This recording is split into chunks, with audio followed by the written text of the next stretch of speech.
രാധേ രാധേ എന്ന ചാനലിലേക്ക് സ്വാഗതം.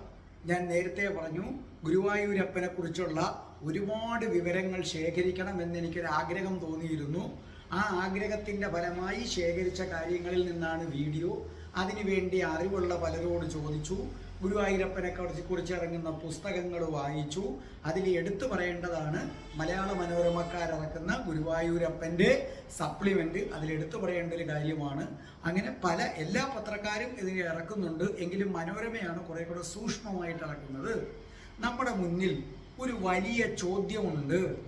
അതായത് ഗുരുവായൂരമ്പലത്തിൽ ഇരിക്കുന്നത് ആരാണ്?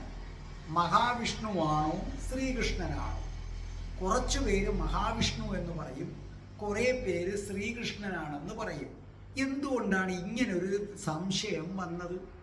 അത് മഹാവിഷ്ണു ആണെങ്കിൽ അതെങ്ങനെ ശ്രീകൃഷ്ണനായി? അതല്ല, അത് ശ്രീകൃഷ്ണ ക്ഷേത്രമാണെങ്കിൽ ആളുകൾ എന്തുകൊണ്ടാണ് മഹാവിഷ്ണു ആണോ എന്ന് സംശയിക്കുന്നത്? കൃത്യമായ ഉത്തരം തരാം.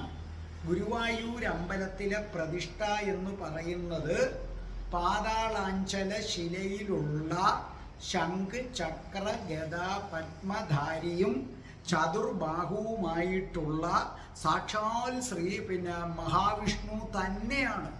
പൂജകളെല്ലാം വിഷ്ണു സങ്കല്പത്തിലുള്ളതാണ്. പക്ഷേ പഴയ ദേവസ്വം രേഖകളിലും ഭക്തജനങ്ങളുടെ മനസ്സിലുമൊക്കെ അതൊരു ശ്രീകൃഷ്ണ ക്ഷേത്രമാണ് ഗുരുവായൂർ എന്ന് പറയുന്നത്. ഈ മഹാവിഷ്ണു എങ്ങനെ ശ്രീകൃഷ്ണനായി മാറി? മഹാവിഷ്ണുവിൻ്റെ ക്ഷേത്രം എങ്ങനെ ശ്രീകൃഷ്ണ ക്ഷേത്രമായിട്ട് മാറി? ഇത് പൂന്താനമാണ് ആദ്യമായിട്ട് മഹാവിഷ്ണുവിനെ ശ്രീകൃഷ്ണ രൂപത്തിൽ ആരാധിക്കാൻ തുടങ്ങിയത്, അതും ബാലഭാവത്തിൽ. പിന്നീട് ഭക്തജനങ്ങൾ, കോടിക്കണക്കിന് വരുന്ന ഭക്തജനങ്ങൾ അതങ്ങ് ഏറ്റെടുത്തു. നിങ്ങൾക്കെല്ലാം അറിയാം പൂന്താനത്തിൻ്റെ കഥ. ഉണ്ണികൃഷ്ണൻ മനസ്സിൽ കളിക്കുമ്പോൾ മകൻ മരിച്ചപ്പോൾ ഉണ്ണികൾ മറ്റു വേണമോ മക്കളായി. പിന്നെ കൃഷ്ണൻ എന്ന് പറയുന്നത് പൂന്താനത്തിന് ഉണ്ണിക്കണ്ണനായി മാറി. അങ്ങനെ നമ്മുടെ പൂന്താനം നമ്പൂതിരിപ്പാടാണ് നമ്മുടെ ഗുരുവായൂർ അമ്പലത്തിലെ മഹാവിഷ്ണുവിനെ ആദ്യമായിട്ട് ശ്രീകൃഷ്ണനാക്കി മാറ്റി. അതും ഏതാണ്? ബാലഭാവത്തിൽ. ഗുരുവായൂർ അമ്പലത്തിൽ നട തുറക്കുമ്പോൾ നെയ്വിളക്കിൻ്റെ ശോഭയിൽ അലങ്കാരം മാത്രമാണ് നമ്മൾ കാണുന്നത്. ആ ചതുർബാഹു വിഗ്രഹം നമുക്ക് കാണാൻ പറ്റില്ല. അലങ്കാരം മാത്രം നെയ്വിളക്കിൻ്റെ പ്രകാശത്തിൽ കാണും. അതുകൊണ്ട് അത് ഒരിക്കലും ഒരു മഹാവിഷ്ണുവിൻ്റെ വിഗ്രഹമാണെന്ന് ഭക്തജനങ്ങൾക്ക് തോന്നത്തില്ല. അതൊരു ഒരു ത്രിമാന ചിത്രമായിട്ട് ഇങ്ങനെ നമുക്കത് അലങ്കാരം മാത്രം ഇങ്ങനെ നിൽക്കും. അപ്പോൾ ആ ചതുർബാഹു, മറ്റ് രണ്ട് കൈകളും ആ ഒരു പാതാളാഞ്ചല ശിലയുടെ കറുപ്പിൽ അതങ്ങ് നമ്മുടെ ദൃഷ്ടിയിൽ കിട്ടത്തില്ല. അപ്പം നമ്മളങ്ങ് ഉറപ്പിക്കുന്നു ഇത് ശ്രീകൃഷ്ണനാണ്. പുലർച്ചെ 4 മണിക്ക് മലർ നിവേദ്യം കഴിഞ്ഞിട്ട് കൃഷ്ണൻ്റെ മുഖത്ത് ചന്ദനം ചാർത്തി പട്ടുകോണകം ഉടുപ്പിച്ച് തൃക്കൈയിൽ ഓടക്കുഴൽ വെച്ചു, അല്ലെങ്കിൽ കദളിപ്പഴം വയ്ക്കും, പിന്നെ തിലകക്കുറി ചാർത്തും, മാലയുമൊക്കെ ചാർത്തി ഉണ്ണിക്കണ്ണനായിട്ടാണ് ആദ്യത്തെ അലങ്കാരം. കൃഷ്ണനെ ഉണ്ണിക്കണ്ണനായിട്ടാണ് ആദ്യമായിട്ട് അലങ്കരിക്കുന്നത്.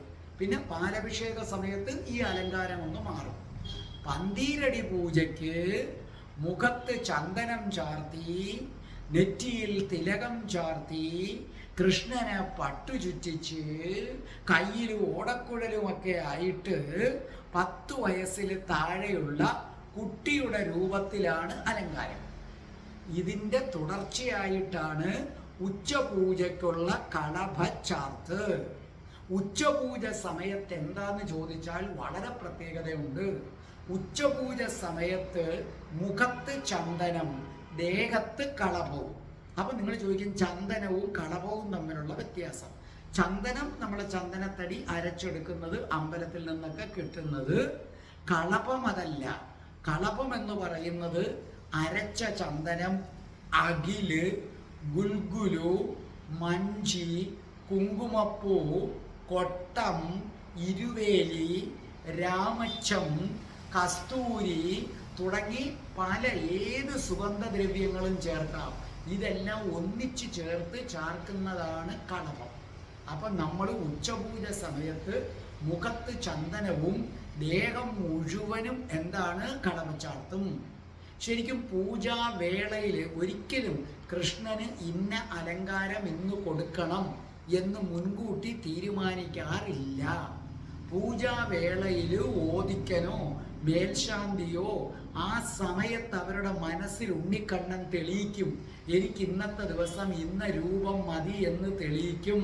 അപ്പോൾ ആ രൂപത്തിൽ അലങ്കരിക്കും. അല്ലാതെ കണ്ണൻ്റെ ചാർത്ത് ഒരിക്കലും മുൻകൂട്ടി തീരുമാനിക്കാറില്ല. മേൽശാന്തിയുടെ മനസ്സിൽ കണ്ണൻ തോന്നിപ്പിക്കും, ഇന്ന് എനിക്ക് ഇന്ന ചാർത്തു വേണം എന്ന് പറയും. അങ്ങനെ കളവച്ചാർത്തുമൊക്കെ നടത്തി, കളഭവുമൊക്കെ ചാർത്തി, കിരീടവുമൊക്കെ വെച്ച് കയ്യിൽ ഓടക്കുഴലുമൊക്കെ പിടിപ്പിച്ചു കൊടുക്കും മേൽശാന്തി. എന്നിട്ട് അതിമനോഹരമായ ഉണ്ടമാല കഴുത്തിലിട്ട് അതങ്ങ് വനമാലയായിട്ട് അണിയിക്കും. എന്നിട്ട് അതിൻ്റെ ചുറ്റും ഇങ്ങനെ 4 ചുറ്റും പലവിധ മാലകൾ കൊണ്ടങ്ങ് അലങ്കരിക്കും മേൽശാന്തി. എന്നിട്ട് കൈവള ചാർത്തും, തോൾവള ചാർത്തും, ചെവിപ്പൂക്കൾ വെക്കും, കാലിൽ പൊന്തള വെക്കും, അരയിൽ കിങ്ങിണി വെക്കും, പട്ടു കോണകമുടിപ്പിക്കും, മഞ്ഞപ്പട്ട് ഉടുപ്പിക്കും. അങ്ങനെ കൃഷ്ണനെ നല്ല ഒന്നാം തരം ഒരു കുസൃതി ചെറുക്കനായിട്ട് മേൽശാന്തി അണിയിച്ചു ഒരുക്കും. ശരിക്കും ഗുരുവായൂരപ്പൻ്റെ ഓരോ ദിവസത്തെയും ചാർത്തെന്തെന്നറിയാൻ ഭക്തജനങ്ങൾ ആകാംക്ഷയോടെയാണ് കാത്തിരിക്കുന്നത്. അപ്പം ഞാൻ ഗുരുവായൂർ അമ്പലത്തിൽ പോയിട്ട് തിരിച്ചു വരുമ്പോൾ നമ്മുടെ ചാനൽ കാണുന്ന പലരും ഞാൻ ഗുരുവായൂരപ്പനെ കണ്ടോ തൊഴുതോ എന്നല്ല എന്നോട് ചോദിക്കുന്നത്, ഇന്നത്തെ ചാർത്തെന്താ സാറേ, ഇന്നത്തെ ചാർത്തെന്താണ്? അത്രയ്ക്ക് ആകാംക്ഷയോടെയാണ് കാത്തിരിക്കുന്നത്. ഇത് ശരിക്കും ഉച്ചപൂജ കഴിഞ്ഞെത്തുന്ന കീഴ്ശാന്തിയാണ് അന്നത്തെ അലങ്കാരം എന്തെന്ന് വളരെ വിശദമായി പറയുന്നത്. അത് ദേവസ്വം ബോർഡിൻ്റെ യൂട്യൂബ് ചാനലിൽ വരും. അങ്ങനെ ലോകത്തുള്ള മുഴുവൻ കൃഷ്ണഭക്തർക്കും അതാത് ദിവസത്തെ ചാർട്ട് എന്താണെന്ന് ദേവസ്വത്തിൻ്റെ യൂട്യൂബ് വഴി നമുക്ക് അറിയാൻ പറ്റും. ഈ സമയത്ത് കണ്ണൻ്റെ അന്നത്തെ രൂപമേതോ അത് മനസ്സിൽ ധ്യാനിച്ചുകൊണ്ട് കോഴിക്കോട്ടുള്ള ശ്രീദേവി ഉണ്ണികൃഷ്ണൻ കവിത എഴുതുമെന്നും ആറന്മുളയിലെ മഞ്ജു മുരുകൻ ചിത്രം വരയ്ക്കുമെന്നും തീർത്ഥാഞ്ജലി കൃഷ്ണ നൃത്ത ചുവടുകൾ വയ്ക്കുമെന്നുമാണ് മനോരമ ഗുരുവായൂരപ്പനെ കുറിച്ച് ഒരു സപ്ലിമെന്റ് മനോരമ ഇറക്കിയിട്ടുണ്ട്. അതിനകത്ത് മനോരമ അങ്ങനെയാണ് പറയുന്നത്. അങ്ങനെ ഓരോ ദിവസം ഓരോ രൂപമാണ്. ഊഞ്ഞാലാടുന്ന കണ്ണനുണ്ട്, മുട്ടുകുത്തിയ കൃഷ്ണനുണ്ട്, ഗോപാലക ബാലനുണ്ട്. ഓരോ ദിവസവും ഓരോ രൂപമാണ്. അങ്ങനെ സാക്ഷാൽ മഹാവിഷ്ണു ശ്രീകൃഷ്ണനായി മാറിയ, ഉണ്ണിക്കണ്ണനായി മാറിയ, പൂന്താനം മാറ്റിയ അത്ഭുതമാണ് ഗുരുവായൂരമ്പലം. അല്ലെങ്കിലും ഗുരുവായൂരും ഗുരുവായൂരമ്പലവും അത്ഭുതങ്ങളുടെ കേന്ദ്രമല്ലേ. ഭഗവാന്റെ ലീലകൾ, ഭഗവാന്റെ ലീലകളൊക്കെ ആർക്കറിയാം? ഭഗവാന്റെ ലീലകൾ എന്താണെന്ന് ഇന്ന് 12 മണിക്കൂർ 2 മണിക്കൂറും കൂടെ കഴിയുമ്പം വരുന്ന വീഡിയോ തന്നെ അതാണ്. ഭഗവാന്റെ ലീലകൾ എന്താണ് അത് കാണുക. അപ്പം മനസ്സിലാകും ഭഗവാന്റെ ലീലകൾ. കൃഷ്ണ ഗുരുവായൂരപ്പ എല്ലാ മാസവും മുടങ്ങാതെ ഗുരുവായൂരപ്പനെ വന്ന് കാണുന്ന ഒരാളാണ് ഞാൻ. മരണം വരെയും എന്നെ അതിന് അനുവദിക്കണേ ഭഗവാനെ. മുടങ്ങാതെ വന്ന് കാണാൻ അടിയനെ അനുവദിക്കണേ.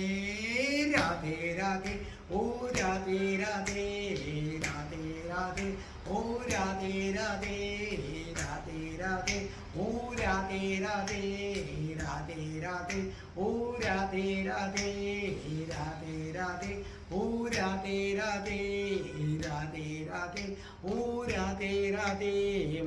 ഓം ശ്രീം ഹ്രീം ക്ലീം ഐം രം രാസേശ്വരി രാധികായേ സ്വാഹ.